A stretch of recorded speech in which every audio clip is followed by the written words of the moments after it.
জিহাদি তো, যারা রামলীলা ময়দানে দাঁড়িয়ে বলে 50টা জায়গায় 2000 করে লোক বসাবো জেলাতে, 15 মিনিটে কলকাতাকে টাইট করব। যারা on the floor of the assembly বলে তোমাদের তো আমরা 2 তোমাদের 2 আর আমাদের 2 আমাদের 4, আমরা 2 আমাদের 4, যিনি বলেন সবাই দাওয়াতে ইসলাম দিচ্ছি, অন্য ধর্মের লোক দুর্ভাগ্যশালী, সবাইকে উর্দুতে কথা বলতে হবে, ইয়া ভি এক মিনি পাকিস্তান হয়, এরা কি জিহাদি ছাড়া কি? ওনার একটা বড় অংশ এবং দক্ষিণ 24 পরগনায় এনটিআর আরো কিছু কিছু জায়গা আছে, বিস্তারিত আর বলছি না, সেখানে কোন হিন্দু এবং প্রতিবাদী মুসলিম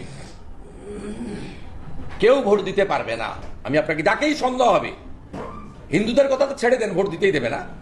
আর যদি কোনো মুসলিমকে সন্দেহ হয় এ পীর সাহেবের পার্টি করে, মিম করে বা অন্য কিছু করে, তাকেও ভোট দিতে দেবে। কথা